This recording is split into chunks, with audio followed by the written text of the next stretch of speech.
पाटलांचा, मुंबईच्या भूमिपुत्रांचा, ओबीसी समाजाचा, ओबीसी समाजाचा, नागरी कोळी समाजाचा, डॉक्टर बाबासाहेब आंबेडकरांचा, महात्मा ज्योतिबा फुल्यांचा। नमस्कार, मी सागर राजे, प्रभात पर्व न्यूजवर आपलं सर्वांचं स्वागत करतो। आपण सध्या नवी मुंबईमधील MIDC कार्यालयासमोर आहोत। आज 24 जून अर्थात लोकनेते दिबा पाटील यांचा स्मृतिदिन आणि या स्मृतिदिनाच्या पार्श्वभूमीवर घणसोली येथील जी शेतकऱ्याची फसवणूक आणि आज MIDCच्या कार्यालयासमोर या ठिकाणी जमलेले आहेत। अर्थातच यावेळी ओबीसी नेते, शेतकरी नेते राजाराम पाटील साहेब देखील त्यांच्या सोबत आहेत। नक्की काय प्रकार झालेला आहे त्यांच्याकडनं जाणायचं आहे। पाटील साहेब, खरं म्हणजे ह्या संपूर्ण भूमीला लोकनेते दिबा पाटलांच्या आंदोलनाची परंपरा आहे। आज देखील आपण या ठिकाणी लोकनेते दिबा पाटलांचा हा फोटो या ठिकाणी आपण ठेवलेला आहे आणि त्यांना वंदन करून त्यांच्या स्मृतीला अभिवादन करून आज आपण या ठिकाणी जमलेला आहात। घणसोली येथील हे हरिश्चंद्र रामचंद्र पाटील हे जे शेतकरी आहेत त्यांची फसवणूक झालेली आहे आणि ही फसवणूक येथील MIDCच्या अधिकाऱ्यांनी केलेली आहे असा आरोप या ठिकाणी केला जातो। नक्की काय प्रकार आहे मला सांगा। नाही, हा MIDCच्या अधिकाऱ्यांनी 2009ला ही फसवणूक केलेली सत्य आहे, परंतु आजचा दिवस हा लोकनेते दिबा पाटलांचा स्मृतिदिन आहे आणि पहिल्यांदा माळी समाजाचे नवी मुंबईचे नेते चौधरी साहेब या आजच्या कार्यक्रमाला होतं। आज दिबा पाटलांचा स्मृतिदिन होतोय की 1960च्या दशकात MIDCनं भूसंपादन केलं आणि हे भूसंपादन करत असताना त्यावेळी कुठलाच पुनर्वसन बरोबर आहे तर अजून शेतकऱ्याला भेटलेलं नाही। नवी मुंबईतल्या तिसऱ्या पिढीला म्हणजे आता यांच्या पिढीचा न्याय मागतायत आमचे बोला बोला तुमचं नाव काय? गुरुनाथ साष्टे। ही तिसरी पिढी शिक्षित आहे आणि ही न्याय मागते। प्रश्न हा आहे की 7.5 एकर जागा घेतली जातो याची चीड एक गुंठ्याचा बरोबर आहे आणि ते किती कोटी झाले तुम्ही 300च्या 350 कोटीची जमीन आहे। प्रश्न माझा हा आहे, नवी मुंबईतले उच्च शिक्षित तरुण आहेत, जे वकील आहेत, CA आहेत, डॉक्टर आहेत, तुम्हाला काहीतरी गणित शिकवलं असेल ना शाळेत, मग 300-400 कोटीची जमीन घेऊन 1 कोटीचं पुनर्वसन हे तुम्ही मान्य कसं करता? आणि म्हणून दिबा पाटील साहेबांनी 1970ला आलेल्या शिडकोच्या विरुद्ध आंदोलन 1984ला केलं। म्हणजे 70 ते 84 एवढा वेळ विचार करायला एवढ्या मोठ्या महामानवाला झाला। याच पद्धतीनं इथल्या MIDC विरुद्ध आंदोलन अजूनही उभं राहिलेलं नाही। आज ते आंदोलन उभं करण्याचं काम आमचे गुरुनाथजी करतायत, त्यांची नातवंडांची पिढी करते, ह्या सगळ्या आमच्या महिला आहेत, यांना अजून 1 रुपया भेटला नाही। म्हणजे 350-400 कोटीची जमीन यांची गेली आहे। प्रश्न हा आहे की जमीन 400 कोटीची आहे आणि ते 5 कोटी बघितले तर 400 कोटीची 4×5 = 20 म्हणजे किती कोटीची जमीन होईल आणि त्या जमिनीबद्दल म्हणजे 1 गुंठ्याची जमीन तुम्ही पुनर्वसन देताय आणि ती पण देण्यासाठी MIDCचे अधिकारी फसवणूक करतायत। आम्ही इथे आंदोलन भविष्यात करणारच आहोत आणि याला घेराव घालणार आहोत। बरं या ठिकाणी नाही शेतकरी आहेत, हरिश्चंद्र रामचंद्र पाटील आपलं नाव ना, बरं थोडंसं समोर या। बरं आता तुमची जमीन या ठिकाणी जवळजवळ म्हणजे 1960 साली संपादित करण्यात आली, त्याच्यानंतर तुम्हाला मोबदला म्हणून आज तरी 1 रुपया तरी मिळाला आहे का? काहीच नाही भेटलं, काहीच नाही भेटलं। बघा म्हणजे साहेब, आता नेहमीच तुम्ही उदाहरण देत असता की कोयना धरण या ठिकाणी ज्या वेळेला त्यासाठी जमीन संपादित करण्यात आली तर तेथील लोकांना नवी मुंबईमध्ये जागेच्या बदल्यात जागा देण्यात आली, ते जाऊ दे, परत त्याचा मोबदला देण्यात आला। काही ठिकाणी परत जबाबदारी काही ठिकाणी त्यांना परत मोबदला देखील दिल्यानंतर जमिनीच्या बदल्यात जमीन इथे देखील नवी मुंबईत देण्यात आली आणि आपल्या शेतकऱ्याला जवळपास 7.5 एकर जमीन घेऊन सुद्धा आजपर्यंत 1 रुपया मोबदला दिला गेला नाही। तुम्ही एक शेतकरी नेते म्हणून, ओबीसी नेते म्हणून या सगळ्याचं विश्लेषण कसं कराल? बघा, महाराष्ट्रामध्ये आपल्याला माहीत आहे की महात्मा ज्योतिबा फुले यांनी शेतकरी अशिक्षित आहे म्हणजे विद्येविना मती गेली हे तत्त्व मांडलं, शिक्षण नसल्यामुळे फसवणूक झाली हे तत्त्व मांडलं। आज माळी समाजाचे नेते महात्मा ज्योतिबा फुले यांना गुरु मानलं लोकनेते दिबा पाटलांनी। आज महाराष्ट्रात ओबीसींचं आंदोलन जोरात चालू आहे। मी मुद्दाम चौधरी साहेबांना साक्षीदार म्हणून आजच्या घटनेसाठी बोलवलं आहे। छगन भुजबळ साहेबांचे ते अत्यंत जवळचे आहेत। आज छगन भुजबळ साहेब महाराष्ट्राचं नेतृत्व करतात। महाराष्ट्रामध्ये मुंबईजवळच्या आगरी कोळ्यांची जी फसवणूक झालेली आहे तेवढी फसवणूक कोणाचीच झाली नाही। म्हणजे कोयना प्रकल्पग्रस्त हे जनरली मराठा समाजाचे लोक जास्त आहेत, त्यांची जमीन गेली तिकडे कोयनेला, तिकडे उदयनराजेंची 42,000 एकर जमीन आहे, त्यांची जमीन गेली म्हणून तिकडे त्यांचं पुनर्वसन होऊ शकलं असतं. इकडे कोकणात त्यांचा काडीचा संबंध नाही, म्हणजे वातावरण पण ते सूट होणार नाही, सूट होत नाही, काय संबंध नाही. पण इकडे जागा का दिली? नवी मुंबईतल्या जागेला गुंठ्याला 5 कोटी भाव येणार आहे हे मराठा मुख्यमंत्री मराठा महसूल मंत्र्यांना माहीत आहे. मराठा मुख्यमंत्र्यांनी मराठा महसूल मंत्र्यांनी मराठा समाजाने इथल्या आगरी कोळी कराडी ओबीसींची जी फसवणूक केली याचं हे उत्तम उदाहरण आहे. आणि म्हणून 1984ला दिबा पाटील वसंतदादा या मराठा मुख्यमंत्र्याविरुद्ध लढले. त्या मराठा मुख्यमंत्र्यांनी दिबा पाटलांवर गोळ्या घातल्या, आमची 5 माणसं मारली, हजारो जखमी झाली. माझी नवी मुंबईकर आगरी कोळ्यांना विनंती आहे की दिबा पाटील हे रायगड जिल्ह्यातले शेतकरी, त्यांनी आंदोलन केलं म्हणून तुम्हाला 12.5% भेटले. पण MIDC विरुद्ध तुम्ही आंदोलन केलं असतं तर त्याच्या अगोदरच 12.5% भेटले असते. पण तुम्ही आंदोलनच केलं नाही. आणि आज या गुरुनाथजींना मी धन्यवाद देईन, यांना धन्यवाद देईन, या माझ्या मावशांना धन्यवाद देईन की दिबा पाटलांचा त्यांनी फोटो लावून या आंदोलनाची सुरुवात करतायत. हे नवीन आंदोलन आहे आणि नवीन आंदोलन MIDCने चुकीचं पुनर्वसन केलं आहे. 7.5 एकरला एक भूखंड द्यायचा 1 गुंठ्याचा, ही पहिल्यांदा घोडचूक आहे, ही फसवणूक आहे आमची. जमिनीच्या बदल्यात 7.5 एकरला तुम्ही 7.5 एकर जागा मराठा समाजाला देता. मग आगऱ्यांनी काय चूक केलंय? आगरी ओबीसी आहेत, शूद्र आहेत म्हणून त्यांची फसवणूक. आणि म्हणून आजच्या दिवसाला फार महत्त्व आहे. दिबा पाटलांची आठवण समोर ठेवून आम्ही नवी मुंबईत हे आंदोलन छेडलेलं आहे.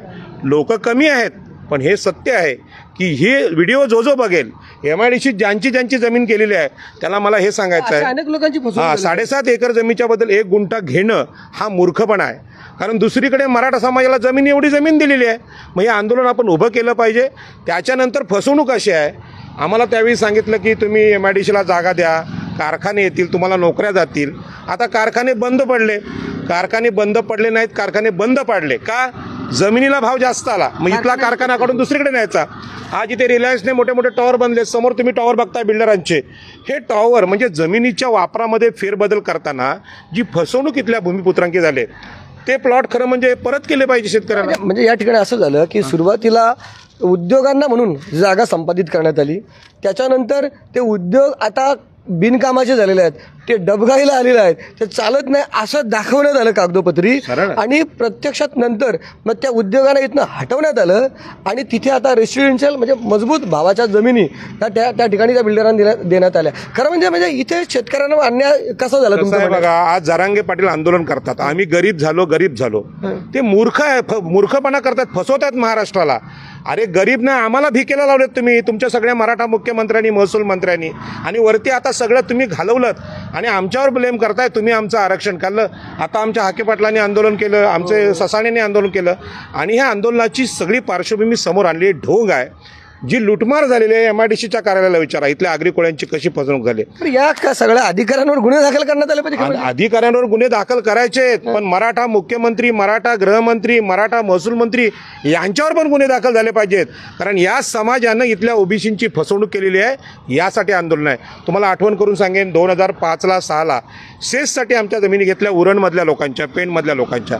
इथे लाखो रोजगार येतील, अमकं येईल, ढमकं येईल. त्याला रिलायन्सने फक्त कंपाऊंड घालून ठेवलंय. एक तिथे झोपडी नाही, एक उद्योग नाही, काहीच नाही. म्हणजे आगरी कोळी समाजाच्या बुद्धिमत्तेला मला आता शंका यायला लागली की दिबा पाटील साहेबांनी 4 वाकला स्वीकारलं. 4 वाक काय सांगतो? प्रत्यक्ष पुरावा दाखवा. आकाशातला स्वर्ग आणि देवाची उदाहरणं देऊ नका आम्हाला. मेल्यावर मुक्ती मिळेल. या माझ्या मावशा आहेत, यांना मेल्यावर मुक्ती मिळणार का? आणि जिवंतपणे त्यांनी दुःख भोगायचं. 7.5 हेक्टर कॅमेरा मारा त्यांच्यावर. 7.5 हेक्टर त्यांची जमीन गेली, त्यांचा 1 गुंठा पण त्यांना मिळत नाही. आमच्या मावशांची 1 गुंठ्यांसाठी आमच्या मावशांची जमिनीवर फसवणूक होऊ नये म्हणून लोकनेते दिबा पाटलांनी देव नाकारला. जो देव आमच्या या महिलांना न्याय देऊ शकत नाही तो देव कामाचा काय? या ठिकाणी आहे ना, बरं बघा, मी देव मानणार आहे. परत एकदा सांगतो, म्हणजे आमचा वाद होतो पाटील साहेबांची माझी नेहमीचा, मराठा ओबीसी असा वाद. मी त्याचं काय नेहमी समर्थन करणार नाही किंवा देव मानणारा न मानणारा, परंतु देव मानताना देखील डोळाच असलं म्हणजे असं एक. मी देवाला प्रश्न का विचारतो? मला माझ्या आईला जर न्याय देत नसेल तर मी काय मानू? मी आईला मानू की देवाला मानू? मी आईला मानणार ना. ठीक आहे, देवानी त्यांना कुठं सांगितलं बाबा तुम्ही आंदोलन करू नका, करू नका. परत एकदा वादाचा विषय पाटील, मी परत एकदा महत्वाच्या मुद्द्याचा विषय नाही. लोकनेते दिबा पाटलांची जी ओळख आहे, लोकमत मी देव मानणार आहे ना, तुम्ही मानणारे असाल, पण दिबा पाटलांनी सांगितलं की माझ्या शेतकऱ्यांना न्याय मिळत नसेल तर त्यांनी सांगितलं ज्या हुतात्म्यांनी प्राणत्याग केला 5 माणसांनी त्यांचं रक्त मी वाया जाऊ देणार नाही. आता जर देव असता तर त्या हुतात्म्यांना मरून नसतं दिलं ना, देवाने न्याय दिला असता किंवा मेलेले जिवंत केले असते. नाही, त्याच्यावर प्रचंड चर्चा करता येईल, तो वेगळा मुद्दा. बरं ठीक आहे, परत मी कुक्षतच्या मुद्द्यावर जाणार आहे. कुक्षत एक गाव होतं तिथे आणि त्या कुक्षत गावामध्ये आता ते कुक्षत गाव हटवलं असं तुम्ही मला सांगितलं मगाशी, पण नक्की काय प्रकार होतो? म्हणजे बघा, कुक्षेत गाव हे MIDCत होतं, तसं हे महापे गाव पण आता MIDCत आहे. कुक्षेत गाव या कारणासाठी हटवलं की तिथल्या प्रदूषणाचा त्रास होईल. कुक्षेत गावाला त्यांनी नेलं नेरुळच्या इथे सिडकोमध्ये, आणि आता कुक्षेत गावाची जमीन बिल्डरला दिली. म्हणजे हे जे प्रकार आहे तिथल्या भूमिपुत्रांची फसवणूक आहे. आणि सगळे नेते इथेच आहेत मोठे. पण नवी मुंबईतले नेते काय करतात? तसं नवी मुंबईतल्या नेत्यांना आता एकनाथ शिंदे आणि ते कोण मस्के त्यांनी फसवलेलंच आहे. इथली खासदारकी गेली आमच्या नेत्यांची, की का गेली? दिबा पाटलांचा विचार सोडला. दिबा पाटील शेवटपर्यंत लढले, 2 वेळा खासदार झाले, 4 वेळा आमदार झाले, परंतु ही खासदारकी अत्यंत महत्त्वाची असते. आज MIDCने 7.5 एकरला 1 गुंठा जागा दिली. अधिवेशनात हा विषय इथले आमदार काढतील काय? म्हणजे गणेश नाईक, मंदाताई, तुमचे प्रशांत ठाकूर, महेश बालदी हा विषय घेतील का?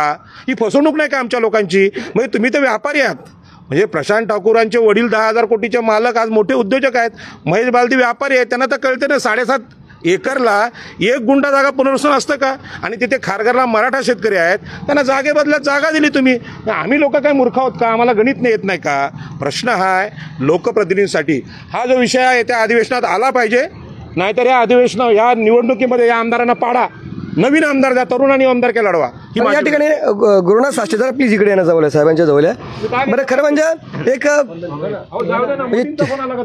बरं तिसरी पिढी या ठिकाणी आता जी भांडते असं सांगितलं. बरं, तुमचं नाव काय? माझं नाव गुरुनाथ साष्टे. पण तुमचं काय नातं आता? माझे मामा माझे. बरं, तुम्हाला ही कधी समजली की फसवणूक झालेली आहे? साहेब 2018ला GR आलं शासनाचं की ज्यांच्या जमिनी संपादित झाल्या त्यांना भूखंड दिला जाईल PAPच्या प्लॉट्समध्ये 100 मीटर. मग मी पण माझ्या आईच्या नावाने अर्ज केला MIDCकडे. तर अर्ज करताना MIDCकडून सांगण्यात आलं की तुमचं तर भूखंड अगोदरच दिलाय. मग मी मामा यांच्याशी बोलायला, मामा आपल्याला भूखंड मिळेल. मामाने सांगितलं आम्हाला काही कल्पना नाही याबद्दल. मग पुन्हा मी RTI टाकला. RTI मधून माहिती दिली तर हा भूखंड रबाला इथे एका माणसाला दिलेला आहे. हां, आणि 2021ला वारस दाखला, वारसांचे ना हरकती पण नाही, ना हरकती पण खोट्या बनवल्या साहेब. बरं, म्हणजे मी काय म्हणतो, प्रत्यक्षात प्रक्रिया काय? म्हणजे जेव्हा MIDCचा भूखंड देण्यात येतो 2009ला वाटप करण्यात आलेला आहे, त्यापूर्वी MIDCनं काय केलं पाहिजे होतं असं तुम्हाला म्हणणं आहे? साहेब भूखंड वाटपाच्या अगोदर ज्यांच्या जमिनी गेल्यात त्यांचे वारस किती? आता आज आम्ही 4 मावशी आणि 2 मामा आहेत, म्हणजे 6 जण असताना फक्त एकाच वारसाला समोर घेऊन ते ही संपूर्ण प्रोसिजर केलेली आहे. म्हणजे आमचे 5 वारसांची फसवणूक झाली आहे साहेब. म्हणजे तो वारस प्रमाणपत्र किंवा त्यांच्या ना हरकती 2009च्या पूर्वीच घ्यायला पाहिजे. 2000 पूर्वीच वारस दाखला हवा होता, आणि वारसांच्या ना हरकती पण MIDC मध्ये बनल्या पाहिजे होत्या, परंतु इथं काही नोंद नाही वारसांची ना हरकती. आणि 2022ला वारसांचे ना हरकती फाईल पुढे येतात. 2009ला कोण अधिकारी होते आता त्याचा शोध घ्यायला लागेल तुम्हाला पहिला. हो, 2009ला कटकजून साहेब होते, त्यांच्याकडे पण फाईल गेली होती ना. आता 2021ला सतीश बागल साहेब होते, त्यांना आम्ही विनंती केली की साहेब हा भूखंड आमचा आहे, परंतु त्यांनी कसलीही कागदाची पाहणी न करता साहेब परस्पर प्लॉट ट्रान्सफर करून घेतलेला आहे. बरं, मी काय म्हणतो, प्लॉट कधी ट्रान्सफर केला होता? 2021ला. तेव्हा साहेब GR होता, GR नुसार संपूर्ण कागदपत्र. तुम्ही भांडले का नाही या सगळ्या? साहेब 2 वेळा उपोषण केला माझे, आम्ही सर्वजणांनी 2 वेळा उपोषण केला. 22ला उपोषण केलं तेव्हा आम्हाला लेखी पत्र दिले MIDCकडून, काय लवकरात निर्णय होईल तुमच्या. बरं, उद्योगमंत्री आहेत कोण माहित आहे? उदय सामंत. उदय सामंतना माझी विनंती आहे, तुम्ही तर एकतर रत्नागिरीची, तुमचा आगरी कोळ्यांशी काय संबंध आहे? फसवणूक होते आगरी कोळ्यांची. म्हणजे प्रशांत ठाकूर इथे उद्योगमंत्री होऊ शकत नाही का? जिथे जास्त उद्योग गेला त्यांचा उद्योगमंत्री होऊ शकत नाही का? मोठी मोठी पद आहेत ना मंत्रिपदाची, कधीच दिली. हे लुटारू लोक, खोत सरकार पूर्वीचे मराठा आणि ब्राह्मण, त्यांनाच तुम्ही ही मंत्रिपदं का देता? आणि म्हणून हे उद्योगमंत्र्यांना माझा सवाल आहे, आता निवडणुका समोर आहेत, हा न्याय आम्हाला 15 दिवसात द्या, आम्ही उपोषणाला बसणारच आहोत, पण दिला नाहीत तर तुमचं सरकार आम्ही ठेवणार नाही. मी माझी विनंती आहे, कसं आहे की महाराष्ट्रभर आमचे चौधरी साहेब OBC समाजाचे नेते फिरत असतात, त्यांची 2 मिनिटात त्यांना खरं म्हणजे या ठिकाणी OBCचं नेतृत्व करत असताना ज्याप्रमाणे पाटील साहेबांना अशा रीतीने OBCवर अन्याय होतो असं त्यांना निदर्शनात आलेलं, तुम्हाला देखील आलेलं का कधी? बोला, आपल्या अगदी पूर्ण ओळख सांगा मुद्दामाच. हे लक्षात घ्या, आपल्याला ओळख सांगा म्हणजे आमच्या प्रेक्षकांना कळेल. माझं नाव KR चौधरी. ओके, आपण? मी assistant general manager State Bank of इंडियामध्ये होतो, मी रिटायर झालेलो आहे. Okay okay. आणि या ठिकाणी मी आता समाजाचं OBC समाजाचं काम करतो. एक लक्षात घ्या की जो माणूस वीक आहे, जो गरीब आहे, त्याच्यावरती सगळेच लोक अन्याय करतात, तो कुठल्याही समाजाचा असो. या ठिकाणी आगरी कोळी अशिक्षित संघटित नाही, त्यामुळे त्यांच्यावरती अन्याय होतो. दुसऱ्या कुठल्या समाजावरती असा अन्याय होऊ शकत नाही. या ठिकाणी लक्षात घ्या की माणसाला 2 महत्त्वाच्या मदर आहेत, म्हणजे आई आहेत.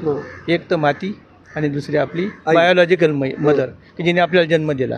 पण आपल्या जन्म दिलेल्या मातेला सुद्धा कोणी जन्म दिला? मातीने जन्म दिलेला आहे. पण ती माती महत्त्वाची आहे. आणि ती माती, ती माय आमच्याकडनं तुम्ही काढून घेता, त्याच्या मोबाईलात आम्हाला वाऱ्यावरती सोडता, ही किती चुकीची गोष्ट आहे.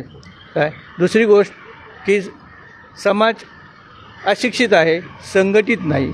त्या ठिकाणी तुम्ही संघटित व्हा आणि संघटित झाल्यानंतर प्रयत्न करा की यश तुमच्या बाजूने निश्चित येतं. या ठिकाणी राजाराम पाटील तुमच्यासाठी एवढे प्रयत्न करतात, या ठिकाणी मनापासून प्रयत्न करतात. त्यांच्यासारख्याला साथ देणं गरजेचं आहे समाजाने. साथ नाही, या ठिकाणी 10-15 लोक का जमले इथं 2-4 हजार लोक का नाही जमले? रस्ता का नाही पॅक झाला या ठिकाणी? म्हणून जागृत व्हा. काय आणि ही त्यांच्यावरती जी काही वेळ आलेली आहे ही सगळ्यांवरतीच आलेली आहे, पण तुम्हाला समजलेलं सुद्धा नाही आहे. आत्तापर्यंत कोणी त्याचा अभ्यास पण केलेला नाही आहे.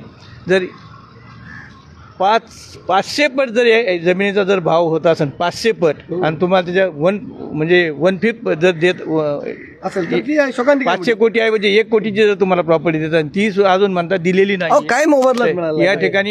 या ठिकाणी कायद्याच्या भाषेमध्ये हा फ्रॉड आहे. जे 1 मिनिट नुसती चौकशी नाही, जे लोक याच्या संबंधात आहे त्या सगळ्यांच्या विरुद्ध पहिली फ्रॉड म्हणून FIR दाखल केला पाहिजे आणि त्यानंतर आपल्या आंदोलनाला सुरुवात केली पाहिजे. बरं, मी काय म्हणतो, परत गुरुनाथ साष्टांकडे मी जाईल की असा प्रकार हा तुमच्यासोबत झाला का? अनेक शेतकरी असतील असे की अनेक असतील, भरपूर शेतकऱ्यांसोबत असा प्रकार झालेला. बरं, मी या माध्यमातून विनंती करतो, असे कोणी शेतकरी असतील तर त्यांनी पेटून होता एकत्र या, संघटित व्हा आणि MIDC या ठिकाणी लढा द्या. बरं, तुमच्या आईकडे मला जायचं ज्या उपोषणाला बसले होते, काय वय सध्या त्यांचं? 70 वय आहे साहेब. बरं, काय नाव आहे त्यांचं? सावित्रीबाई धनाई साष्टे. बरं, त्या या तर आई आपण ना, तर सावित्रीबाई या साष्टे या ठिकाणी आहेत. आपण या ठिकाणी उपोषणाला बसले होता? हो, 2दा बसलो होतो. किती दिवस होत्या? 3 दिवस होतो ना, 3-4 दिवस होतो. त्यावेळेला काय झालं? ते हा म्हणून बोलला, मग फसवलं आम्हाला.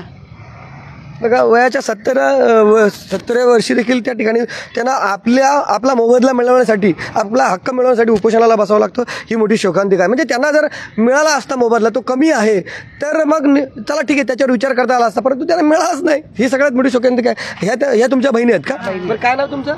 इंदुबाई केशव पाटील. ओके. आणि तुमचं नाव? विठाबाई बालकृष्ण म्हात्रे. आपण यांच्यासोबत नाथ आहे मी त्यांची. ओके. काय नाव तुमचं? प्रेरणा पाटील. बघा, ही सगळी मंडळी. बरं, काय आपण काय मी आता 3rd इयर LLB करते. ओके. बाप LLB आहे, म्हणजे ते घरात आता वारसा चालू होणार यासाठी भांडण्यासाठी, कायदेशीर लढा उभारण्यासाठी. पाटील साहेब, आज परत एकदा आपण म्हणूया की लोकनेते दिबा पाटील यांच्या स्मृतिदिनाच्या या पार्श्वभूमीवर आज ह्या आंदोलनाला सुरुवात झालेली आहे. सुरुवातीला जरी छोटं असलं तर तुम्हाला खात्री आहे का की या ठिकाणी अशा रीतीने फसवणूक झालेली शेतकरी एकत्र येतील आणि या ठिकाणी लढा उभारतील? नाही, या शेतकऱ्याला न्याय मिळण्यासाठी तर काय केलं पाहिजे? पहिल्यांदा माझी गोष्ट आहे की ह्यांच्या जे लक्षात आले आणि त्यांनी एक छोटासा कार्यक्रम इथे आयोजित केला दीपा पाटलांचा फोटो लावून. तर ही जी तरुणाई आहे, अशी नवी मुंबईतल्या सगळ्या तरुणांना माझी विनंती आहे, तुम्ही आहे ना अन्यायाविरुद्ध लढण्यासाठी दिबा पाटलांचं जे लॉजिक आहे, तर्क, ते ॲक्सेप्ट करा. तो तर्क म्हणजे काय? दिबा पाटलांनी चारवाकला मांडलं आणि चारवाकनी सांगितलं की या देशात जे भ्रम तयार केले, आकाशातला स्वर्ग वगैरे, ते खोटे आहेत. स्वर्ग इथेच आहे. आज 70 वर्षाच्या माझ्या आईला मी मुलगा म्हणून न्याय देऊ शकत नसेल तर ते मेल्यावर पिंडाला मिठाई वाटायची का? ही जिवंत असताना तिला काहीतरी द्या ना. आणि तिला तेच अर्पण करायचं आहे की 6.5 एकर आमची जागा गेले. ती जागा ह्या दादांनी सांगितलं की भूमी आणि आपली जन्मदाती आई, हे दोघांना विसरू नका. सीमेवरचा सैनिक मरतो, छातीवर गोळ्या घालतो मातृभूमीसाठी, आणि आम्ही इथले शेतकरी काय झोपा काढतो? मला प्रश्न पडला, एवढी मोठी फसवणूक किती आहे? एक प्लॉट तुम्ही घेता कसे? जमीन 6.5 एकर जाते आणि एक प्लॉट 7.5 एकर जाते आणि तुम्ही 1 गुंठा प्लॉट घेता. हे बुद्धीला न पटणारी गोष्ट आहे. आणि सगळ्यात बुद्धिमान नेते लोकनेते दिबा पाटील यांनी हे लॉजिक मांडलं आणि आमचं अस्तित्व 12.5% ठेवलं. आज 12.5% आंदोलन रायगड जिल्ह्यात झालं. फायदा झाला नवी मुंबईकरांना. त्यांना प्लॉट भेटले. प्लॉट भेटल्यानंतर ते डबल लढाऊ झाले पाहिजेत. हे बोलले तसंच आहे की आंदोलनाला 6,500 माणसं पाहिजे होती. ते आता लाखो रुपये खर्च व्हायला पाहता. ही जयंती उत्साहात, जयंती म्हणजे स्मृतिदिन हा उत्साहात व्हायला पाहता, पण हा उत्साहात होत नाही. कारण आम्ही कृतज्ञ झालेलो आहोत. आम्ही मागच्या पिढीचे उपकार विसरले आणि ते उपकार विसरलेत म्हणजे हे आमच्या आयांचे उपकार विसरलो. दिबा पाटलांके ते विसरलो, पण ह्या आमच्या म्हाताऱ्या आया बहिणींना न्याय आम्ही देऊ शकत नसू तर छत्रपती शिवाजी महाराजांचं नाव घेऊ शकतो का आम्ही? जय जिजाऊ बोलू शकतो का? जय एकविरा बोलू शकतो का? हा माझा नवी मुंबईतल्या तरुणाला माझं म्हणणं आहे. मी जुन्या पिढीला काय बोलणार नाही. मी एवढंच सांगेन गणेश नाईक साहेबांना की हे जे सामंतांना जे उद्योगमंत्री पद दिलेलं आहे त्या उद्योगमंत्री पदाचे दावेदार तुम्ही आहात, प्रशांत ठाकूर आहेत, तुम्ही त्याचे दावेदार आहात. पण तुम्ही लोकांसाठी रस्त्यावरच येत नसाल तर के मराठा ब्राह्मण तुमच्या घरात आरती घेऊन येतील का मंत्रिपदं घेऊन? अरे लढायला शिका, लढलात तर मिळेल. ते छगन भुजबळ रस्त्यावर लढतात ना ओबीसीसाठी. तुम्हाला का लाज वाटते? ही फसवणूक मराठ्यांनी ब्राह्मणांनी केलेली फसवणूक आहे, ओबीसींची फसवणूक आहे. म्हणून हे आंदोलन दिबा पाटलांचे स्मृती दिनानिमित्त आज आम्ही सुरू करतो. हे आंदोलन पुढे नेणार, लवकरच इथे उपोषणाला बसू आणि सगळ्या MIDC प्रकल्पग्रस्तांना आम्ही जमू. पुन्हा एकदा मी दिबा पाटलांच्या नावाने एक घोषणा देतो, आपण सगळ्यांनी बोलायचं आहे. बोला, जमीन आमच्या हक्काची, अरे जमीन आमच्या हक्काची.